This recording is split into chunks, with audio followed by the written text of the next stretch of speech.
গরমের দিনে এঁচোড় চিংড়ির রেসিপিটা আপনারা এভাবে ট্রাই করে দেখতে পারেন, আপনাদের নিশ্চয়ই খুব ভালো লাগবে। তো তার জন্য প্রথমে কড়াই জল গরম হতে দিয়ে কিছুটা পরিমাণ নুন দিয়ে তাতে ডুমো করে কেটে রাখা আলু আর এঁচোড়টা দিয়ে ভালো করে সিদ্ধ করে নিতে হবে। তারপরে একটা মিক্সার গ্রাইন্ডারে শুকনো লঙ্কা, আদা, রসুন আর হলুদ, কাঁচা হলুদ দিয়ে পেস্ট করে নিতে হবে, একটা ফাইন পেস্ট। তারপরে কড়াই কিছুটা তেল দিয়ে চিংড়ি মাছগুলো দিয়ে নুন হলুদ দিয়ে ভালো করে লাল লাল করে ভেজে তুলে রাখতে হবে।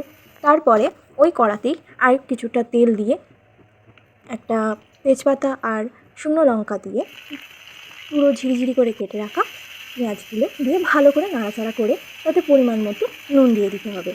তারপরে যে আমরা পেস্টটা বানিয়ে রেখেছিলাম সেটা দিয়ে ভালো করে কষাতে হবে। এখানে আমরা আর হলুদের কোনো ব্যবহার করব না, যেহেতু ওখানে কাঁচা হলুদ আগে থেকেই রয়েছে। এরপরে অল্প অল্প করে জল দিয়ে মশলাটা ভালো করে কষাতে হবে। তারপরে মশলা থেকে যখন একটু তেল ছেড়ে আসবে তখন এঁচোড় আর আলুটা দিয়ে ভালো করে আবার মেশাতে হবে। এবার এঁচোড় আর আলু দিয়ে ভালো করে কষাতে কষাতে যখন শুকিয়ে আসবে গ্রেভিটা তখন জল দিয়ে দিতে হবে।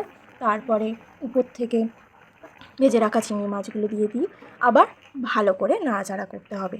তারপরে একটু গরম মশলার গুঁড়ো দিয়ে আবারও সেটাকে ভালো করে মিশিয়ে দেখে নিতে হবে এঁচোড় আর আলুটা পুরোপুরি সিদ্ধ আছে কি না। তারপরে একটু ঝোলটা ফুটে এলেই আমাদের তৈরি এঁচোড় চিংড়ির রেসিপি। তো আপনাদের এই এঁচোড় চিংড়ি রেসিপিটা কেমন লাগলো অবশ্যই আমাদের কমেন্ট করে জানাবেন। ধন্যবাদ।